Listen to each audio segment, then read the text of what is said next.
Bismillahirrahmanirrahim. Assalamualaikum warahmatullahi wabarakatuh. Okey, hari ni kita akan belajar bab 3 di bawah tajuk algoritma. Okey, sebelum kita masuk apa itu algoritma, kita tengok dulu apa itu algoritma.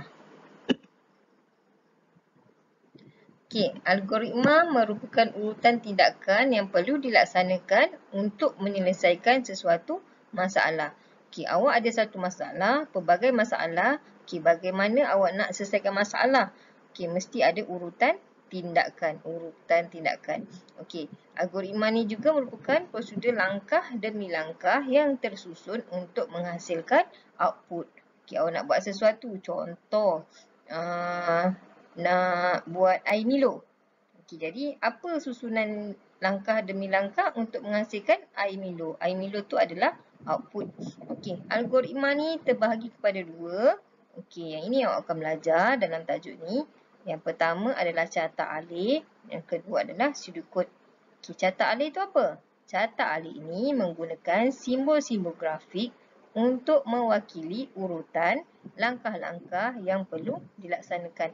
Okey, maksudnya macam mana awak nak selesaikan masalah ini, dia ada menggunakan simbol-simbol macam mana urutan langkah-langkah dia. Okey, kemudian pseudocode ni dia menggunakan bahasa yang difahami manusia dan ayat ringkas dan padat. Okey, jadi benda yang sama cuma bentuk yang berlainan. Carta alih guna simbol, pseudocode guna bahasa yang mudah difahami.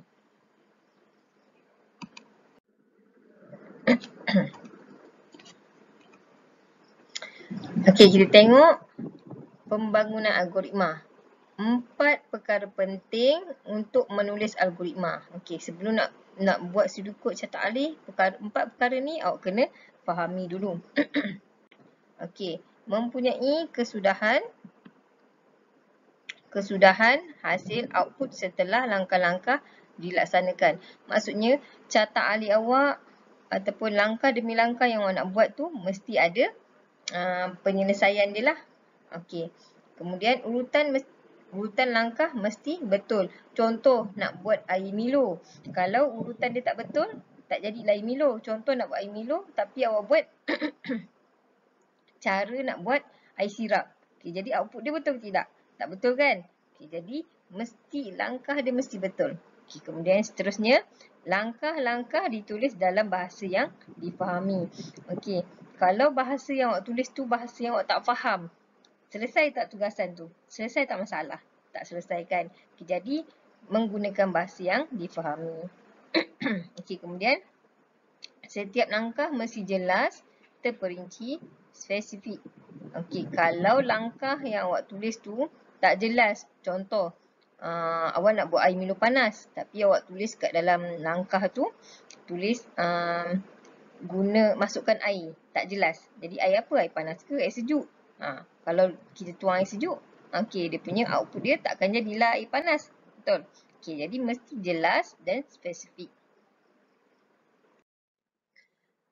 Okey, sebelum kita pergi jauh lagi tentang algoritma ni, kita tengok dulu simbol-simbol dalam carta alih. Okey. Nak buat carta alih, perkara yang paling penting, faham dulu simbol-simbol dalam carta alih. Okay, yang pertama, okey, yang ini adalah bentuk oval. Okey, bukan bentuk bulat bentuk oval. Okey, bentuk oval ni dinamakan sebagai terminal. Terminal untuk apa? Permulaan dan juga penamat sesuatu carta alih. Okey, nak memulakan sesuatu carta alih tu mesti ada ni. Mula dan tamat. Kalau tak ada ni, okey, tak lengkap carta alih awak. Okey, yang kedua, bentuk trapezium. Okey, ini untuk apa? Okey, untuk input dan juga output. Okey, apa kegunaan dia ni? Macam mana nak guna benda ni? Okey, menunjukkan aktiviti memasukkan data, menyimpan data dan mengeluarkan keputusan. Input maksudnya dalam langkah tu menggunakan input, maksud kita memasukkan data. Okey, nanti cikgu akan tunjukkanlah satu persatu macam mana input, macam mana output. Contoh yang seterusnya, simbol seterusnya, bentuk segi 4. Okey, ini dinamakan proses. Maksudnya dalam awak punya langkah itu menggunakan proses, menunjukkan aktiviti pemprosesan yang dilaksanakan. Okey, macam mana ni? Apa sahaja proses akan guna bentuk simbol yang ini. Yang seterusnya, bentuk diamond. Diamond ni adalah pilihan. Okey, dalam pilihan menunjukkan pilihan ya ataupun tidak. Ada dua saja pilihan, ya ataupun tidak. Okey. Hanya bentuk diamond saja yang menggunakan ya dan tidak. Okey, jangan salah. Okey, yang seterusnya anak panah. Okey, ni garis alir. Okey, yang ini menghubungkan simbol-simbol dalam carta alir bagi menunjukkan aliran penyelesaian masalah atau aktiviti. Kita ada simbol ni, tak ada anak panah, carta alir awak tak lengkap. Okey, mesti ada. Kemudian, kalau kita nak tulis guna simbol garis alir ni, anak panah ni mesti bertemu shape dan shape, bentuk ke bentuk, bentuk ke garisan. Kalau tak menyentuh, maksudnya aliran tu tak lengkap lah, dia tergantung. Okey, yang terakhir bentuk bulat. Ni baru bentuk bulat. Bentuk bulat ni adalah penyambung. Okey, contoh kalau kita buat carta alir tu tak cukup kertas, daripada atas dan sampai bawah tak sudah lagi carta alir awak. Kita kena guna penyambung untuk kita sambung ke muka surat yang seterusnya. Okey, kita tengok seterusnya. Okey, struktur kawalan pilihan. Okey, dalam struktur kawalan pilihan ada 3 jenis pilihan. Okey, yang pertama struktur kawalan pilihan tunggal, yang kedua dwi pilihan, yang ketiga pelbagai pilihan. Okey, untuk kali ini cikgu akan tumpukan untuk struktur kawalan pilihan tunggal. Okey. Okey, kita akan tengok struktur kawalan pilihan tunggal. Okey, nama pun tunggal. Apa itu tunggal? Tunggal tu maksudnya satu. Okey, dalam struktur kawalan pilihan tunggal, hanya mempunyai satu pilihan untuk melaksanakan satu senarai tindakan. Okey, dalam satu tindakan awak, ada satu pilihan je. Okey, jika syarat benar, satu tindakan saja akan dilaksanakan. Okey. Tadi awak dah tengok apa yang awak guna untuk carta alir. Okey, sekarang ni cikgu nak terangkan pseudocode. Pseudocode tu apa? Okey, cikgu dah terangkan tadi, pseudocode adalah menggunakan bahasa yang difahami. Okey, urutan tindakan. Okey, kat sini dalam pseudocode, perkara yang paling penting kat sini mula. Mula, tamat. Mesti ada dalam satu pseudocode. Tak ada mula, salah. Tak ada tamat, salah. Okay, jadi mesti ada mula, ada tamat. Okay, bila dah mula, apa tindakan yang dilakukan? Okay, contoh kat sini, mula. Jika saya lapar, saya makan. Jika tidak, tamat. Okay. Simple, urutan tindakan dia. Kita tengok macam mana carta alir dia pula. Okay, mula. Mula bentuk oval. Okay, anak panah. Jika. Jika adalah pilihan. Pilihan ya atau tidak. Okay, ya dan tidak. Okay. Dekat jika ni kena fahamkan betul-betul. Jika awak guna pilihan, awak kena tulis tanda soal dalam jika ni. Dalam bentuk diamond ni. Okay. Jika saya lapar, jika tak perlu tulis sebab bentuk ni dah melambangkan jika. Jika saya lapar, mesti ada tanda soal. Jadi, mesti ada pilihan. Sebab ada pilihan. Ya, dia akan buat apa? Ya, saya akan makan. Okay, kemudian, jika tidak, jika tidak, akan tamat. Okay. Dalam carta alir, mesti ada kesudahan. Yang ini untuk pilihan tidak, dah ada kesudahan tamat. Untuk pilihan ya, dia makan je. Tak ada kesudahan. Tidak kena buat apa. Okey, mesti ada anak panah untuk tamat. Kalau tak ada anak panah, untuk yang pilihan ini salah awak baca ta'lil. Okey, jadi mesti ada aliran yang seterusnya. Okey, ada kesudahannya. Jadi kat sini dia akan tamat. Okey, tengok contoh yang seterusnya. Okey, sila kod. Mula saya makan. Jika saya masih lapar, saya makan lagi. Jika tidak, tamat. Okey, tengok macam mana cara ta'lil ni. Okey, mula bentuk yang sama, mula oval. Kemudian saya makan, bentuk proses. Saya makan.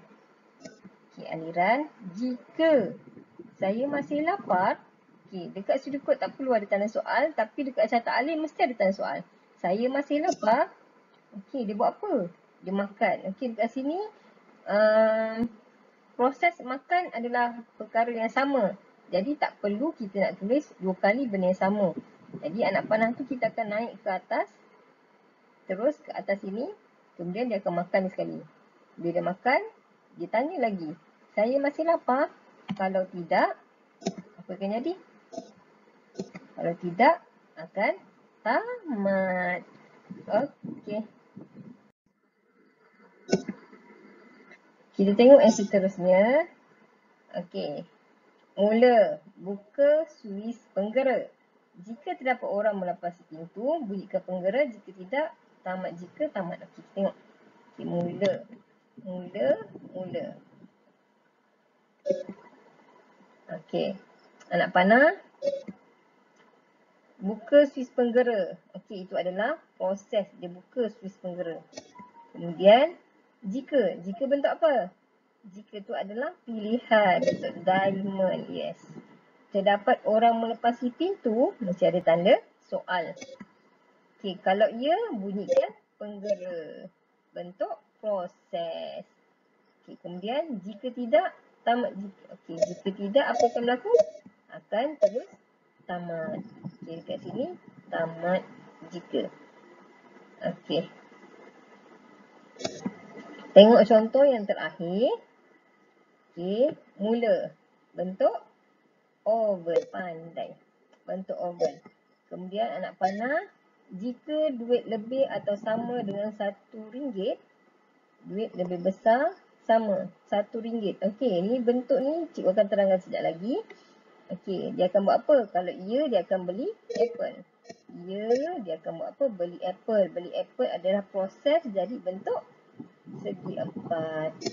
Kemudian, jika tidak, dia akan tamat. Jika tidak, dia akan tamat. Okey. Tadi ada terus jika tidak. Yang dekat sini tulis tamat jika. Okey. Boleh je urutan ni, boleh je macam mana pun. Yang penting urutan dia awak faham. Macam mana awak nak tulis. Okey. Okey, pengendali hubungan dan maksudnya. Okey.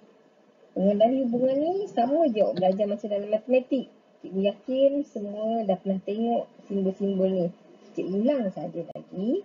Okay, ni bentuk sama dengan, ini adalah bentuk lebih besar daripada, ini lebih besar sama dengan, lebih kecil sama, lebih kecil daripada, kemudian yang terakhir adalah lebih kecil atau sama dengan. Okey. Latihan. Dah ada 4 contoh yang cikgu bagi. Kalau tak faham, boleh tengok semula. Kalau tak faham juga, tak dapat juga buat yang ini, boleh PM cikgu. Ini senang je. Mula, dah tahu bentuk mula macam mana. Kemudian, bangun tidur. Bangun tidur ni bentuk apa ni? Apa yang dia tengah buat ni? Bentuk proses.